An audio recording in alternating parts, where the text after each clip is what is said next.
We're here in Cleveland outside the Agora, enjoying the lovely weather because they said it's too hot where they're from, which is cool. So it all depends on where you're from. I'm going to ask you all to introduce yourselves and then together as a band and then just say hi to Max Threshold Radio and we'll go from there. How's that sound? I'm Alex. I'm 16 and I play guitar. I'm Nicole. I'm 17 and I play bass. I'm Megan. I'm 19. I play drums. I'm Sydney. I'm 16 and I sing. And we're Dollskin. Yeah, we're Dollskin. Hi, Max. Hi. Hi, we're Dollskin. Yeah, cool. So far, how'd the tour going? It's good. We're busy. Not a whole lot of days off, but we're enjoying it. It's fun. Mm-hmm. Yeah, it's been a lot of fun because we've been able to get really close friends or become really close friends with the other bands on tour and kind of spend some time with them in their hometowns as we pass through them, which is really cool. Yeah. What's it like not having to be in school? We actually are in school, yeah. I'm not. Yeah, I mean, I took my GED, and so I'm not in school, and then Megan is not in college anymore, but Alex and Nicole are still in online school. I'm a high school senior. I have like 4 assignments left, and then I'm done with high school. Congratulations. Yeah. And I'm a junior in high school, and I've got like 300 classes. So I'm having fun. Well, the important thing is you're having fun. You're getting to do You're getting to do something that most people at your age. Yeah. Well, it takes another 5-6 years before you're able to get this accomplished. So, congratulations! You hooked up with Dave Ellefson, which is pretty wild. He's been around forever, since I was your age, actually. I'm not trying to say how old I am, but so tell me more about the tour, the new record or the new release. I don't know if you call it a record anymore, but I guess we can do release. still technically. Well, I mean, it is on record now. Like, it is on a Nice. vinyl. Yeah, we're selling online different vinyls that are in our hair colors, which is cool. Yeah. You can choose your favorite. The green sounds best. Yeah, pink's better. Pink's so much better. But we came out with that on April 15th. It's called In Your Face Again. We re-released our previous EP. It was called In Your Face, and we took the tracks on it and we mixed them, mastered them. We put a new song on there. We did like a completely new mix of one of the songs and a new cover. So there's some new stuff on there, and now it's a full-length album. It's available online, Amazon, Best Buy, iTunes. Yeah, I downloaded it. Yeah, Awesome. Lot of as an older listener. Sorry, I hear a lot of other stuff in it. I was listening to one of the tracks, reminded me of the Runaways. We get that a lot. Yeah, a lot of the Runaways, the older Joan Jett stuff. Barbed Wire Doll almost to some degree. I love it. It's cool. Thank you. Thank you. Yeah, we take a lot of inspiration from older bands and also from newer bands. We actually have a couple covers that are on the new album that we take a lot of inspiration from, or just we have fun playing them, Weatherman by Dead Sarah is actually a song that we love and we love to play at every show. And we take a lot of inspiration from Dead Sarah, the band, a lot with our writing and everything. Before Dollskin was a thing, Sydney, Alex, and myself were in a band that was involved in the School of Rock. And so we got to open for Joan Jett, which it was amazing. So was it Joan Jett, Leonard Skinner, and was that the other ones at that show? there was one more, Grand Funk Railroad. That's right. Yeah. Grand Funk. So that was fantastic. So we got to experience a little bit of Joan Jett. Yeah, it was cool. Good stuff, and Runaways and whatnot. So she played a few Runaway songs. Yeah. Runaways is a really cool comparison for us because it's just like basically us, but then the older generation of us, and like people have even told us that we like interact like how they did on stage too, and I just think it's really cool that like we just get compared as like the new coming of the Runaways, which is cool. really awesome. Hopefully a little less drama. Yeah. Oh yeah, a lot less. So far, Did you guys watch the movie? Yeah. Yes. yeah. That was actually a pretty good movie. Yeah, They did I a liked pretty good it. job with it. So other than that, what are any other inspirations or anything else that got you guys into we this? have How did so you- much inspiration. We have a very eclectic mix of like musical tastes. So it's like all of our love for like lots of different kinds of music that came together, and like that's kind of formed our sound, which is like we still can't really pick a solid genre for. We all really like listen to every Everything, genre yeah. of music. In between all four of us, like there is not one genre except for like country, I think, that There we is don't country. cover. Maybe not like gospel. Gospel and country are like the two genres that like none of us. Everything else though, like one of us listens to it. Yeah. So it's cool. Yeah, I mean, I personally, Megan and I just went to the Rock and Roll Hall of Fame today, and I was thinking about how much I really take a lot of inspiration from Bikini Kill and how I perform on stage and how I kind of want to pursue music and how I want to, you know, inspire other girls and everything. It's kind of like not exactly the Riot Girl movement, but like a new version of it that we're kind of trying to do, kind of even without noticing. We are doing a new Riot Girl movement by just trying so hard, or like just doing our best to make it in the music industry, being all girls. It's hard, but we're doing it, and we're doing our best and fighting through the things that the men try to do to hold us back, you know. Does it seem to help that, I mean, you're supported with OTEP, who's powerful. So cool. She's Before, I saw her last year, and her shows are powerful, and her messaging is very powerful. yeah. So Before we went on the tour, I was listening to an interview she did, and they asked her, why did you choose to take Dullskin on your tour with you? And she was like, I really like to take female-fronted bands, and like, especially with us, like, we're all girls, to really, because like, she sees it as like, girls don't get the same opportunities that the guy bands get. Like, it's not that people are like, oh, I don't want them because they're girls, it's just like, no one just really gives you a second look, kind of. So she's like, I like to really take, and then there's September Morning, and they're female fronted, and she was like, I like to just take girls out on the road with me to give them the leg up that like they don't get from other people and stuff. Not like, yeah, and I thought that was really cool. Like, thank you. Because like, yeah, it's just cool to see like other girls sticking up for each other in the music industry, because we are kind of rare, you know. It's not that like girls can't play music, it's just like no one gives girls a chance to play music. Yeah. it's still a boys club. It really is. So I totally see how that goes down, and I know friends of mine that are like, well, I don't like girl bands because they just seem kitschy, and I'm like, have you not listened to the people I listen to? That's like people our whole thing. We want to get away from like the novelty aspect of like a girl band. It's like, we're just a band that happens to be all girls. Right.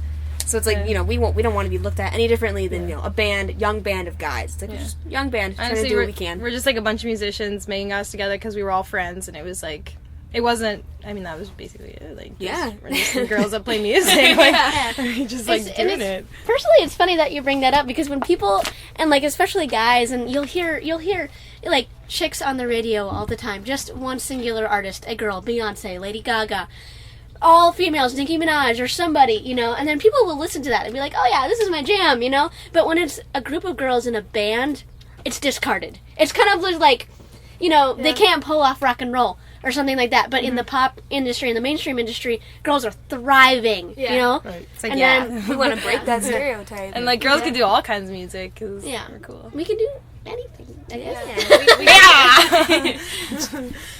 Again, it goes back 50 years. Yeah. That, you know, they were always in the back. Yeah. Or if it was a Patsy Cline or somebody of that nature, but they were still controlled by other people, you know, and they were told what to sing, what to do, what to look like. And I think, quite honestly, guys get threatened. Yeah. I hope they do. By that. We love it. I hope they do. Yeah. I think it's cool. I mean, honestly, I think it's really cool. I enjoy covering female-fronted shows because I like seeing the difference and even how the crowds are. Yeah, there's definitely a difference in crowds. So many people have told us, like, they watch the crowd before we get on, and everyone's just looking around like, oh, what are these girls gonna do, like, blah blah blah. And we've even had someone told us that, like, while they were in the crowd, they heard people like giving us ratings, like, on our looks and stuff. And then it's really funny because people always come up to us and they're like, yeah, like, everyone was just like not interested before you started playing, and then once you started playing, you could just see like mouths dropping, like, oh my god. So you're like melt our faces off tonight, right? Yeah. Nice. So how do you, as an opener and for something like OTEP and all that, how do you present to help get the crowd into knowing what's coming up down the road in the evening? How do you we try to attack that? be as energetic as possible, because like that's our thing. It's like we'd like to be totally out there and crazy on the stage as much as we can, just have a because lot like of fun with it. Just get like the crowd to have fun with it, so like they're anticipating like the rest of the night, just having a good time. Like I know I've seen bands before where the openers kind of really get me excited. I'm like, okay, this is really fun, and then for the rest of the night, up until the person I came for, I'm just kind of like, okay, that was really fun, and now I'm really, really, really, really, really excited. like I was really excited before, but now I'm extra excited. Yeah, like as an opener, your job is to get the crowd hyped for the main event. So it's like really we just do all we can to just put on a really fun show for people so that they're not like, God, I'm just like sitting here bored, just waiting around. Like we want time to, I guess, pass faster because they're having such a good time. If they're going to be standing around waiting for the headliner, they might as well be having fun, you know? Cool. Yeah. Have a good time. Yeah. Yeah. Give me a hell yeah. Hell yeah! There you go. Love that band. Speaking of which, we are going on tour with them. January 5th. Oh, nice. Yeah, we were doing a few dates with them. So it's Cool. We've played a few shows with them before, and then they invited us. Right after this tour. Yeah, they were like, "Hey, you guys are on another tour, and we know that you guys just get back, but would you come out on these few dates?" And we were like, We got like "Okay, fine." 2 days to relax, and we got a couple dates with them, so that'll be fun. So what else is in the future? You're touring with Hell Yeah, and what else are we looking at doing down the After road? Hell Yeah, Northwest States. yeah, we do Hell Yeah dates 1st through the 5th, then we come back for like a week, and then through the 12th through the 19th, I believe. We're in the Northwest. We're in the Northwest. We do just like a little headlining run, and then we're back and just writing. Honestly, Yeah, doing lots and lots of writing. The plan is to have a brand new album, all new songs, like by fall. I don't know. Yeah, we want to get back in the studio this fall, so like the summer is like our chance to like get ready for that. So Any anxiousness about doing a quote unquote, sophomore record? Because that's always seems to be the. no, that's true. Actually, I've heard a lot about that. Like other people and like other bands, like usually like, your first record's like it's anticipated. You're a new band, like that's all you have. But it's like your second record is compared and like Right. kind of criticized a lot more. So it's like I don't know. We're excited. I'm We had a lot of excited new Because because, stuff. like our new stuff, so far we have a couple new songs that aren't recorded, but we play, and I'm excited about writing more songs like that. Yeah. Our sound is definitely maturing and changing as we play together more. As on this tour, we have been getting a lot more influences from the bands we're playing with, from the bands that open for us, and it's really like I'm excited because our sound has been changing and growing so much. And we have Furious Fixation that we put on In Your Face Again, and that's a brand new song, and it's gotten really good feedback, and I think it's a really good like taste and a good preview of what we have coming. So I don't know. I think I'm excited because Yeah, like, we're excited for new. people really like our new stuff. So like I feel I'm like not really it's gonna be nervous. good. Yeah. Personally, I feel like in Your Face Again is still kind of an EP to me. Only Oh, because I yeah. feel like it's In Your Face, like our first EP, because there was In Your Face and In Your Face Again, which is the full length. And I only feel like it's still an EP because it's still so new to me. And honestly, I feel like the next sophomore album is going to be our first album. Yeah. Because our like first like real. because it's us developing our sound and it's us coming into ourselves. Yeah. So it's just like I don't know. In I'm Your really excited to write. In Your Face Again is like an EP in the sense where it's still just like our beginnings and we haven't truly found our sound, and like our next album we've developed our sound a lot more. So yeah, I do understand what you're saying with like it'll be our first actual. Yeah. I don't know. I'm just excited because New music. new music. I'm like, it's gonna be fun to push out a new album and to tour in support of a new album and be able to play all new songs. And I mean, as much as I love the songs that we wrote before, I really want to play new stuff. Yeah. Okay, well, I'm running out of time. Pretty soon your manager's going to come in here and yell at me. So dumb. I'm kidding. I don't know. He's not. I don't very know how scary. tough he is. So. He's not very scary. He's a very nice man. So, on top of that, let's see, I was going to ask you something. Advice. Do you guys have any advice for younger people who want to get into this and try this out and say, forget the normal routine, let me get out there and have a good time? Go for it. You gotta take chances. Our manager, David Ellison, actually, one of his big points of advice for us is say yes to everything, but basically Give just everything a give chance. everything a chance. Like people are gonna ask you to play shows and you're like, like is it really a good idea? It's like you and then never know what can come of it. we played this one show in Las Vegas and it was like the crappiest venue. It was called the Dive Bar, and it was like we played to like The 5 epitome of a people, dive bar. and then all of a sudden we get off stage and Vinnie Paul from friggin' Pantera. okay, is Hell there, yeah. and we're like, what? And that's how like our whole thing with Hell Yeah like started, because he saw us and he really liked us, and then at one he of was like the our one who worst asked us. shows ever. So So it's like you never know what's going to happen at a show. Like, always take every opportunity you get. Don't listen to people when they're like, you can't do this, or like, it's not going to work out, because like, if you have passion, you can make it work. not even just shows. It's like take opportunity, to, like play with other people, learn other kinds of music, learn other instruments, listen to other music, just like expand yourself. Go to Like, other people's shows. Yeah. Like, go to friends' shows. Oh, And yeah. Because Meet be people. open-minded. if you don't support other people, like other local bands, then no one's going to come support you. So Yeah. you got to go out there and you got to. You got to be a part of the scene.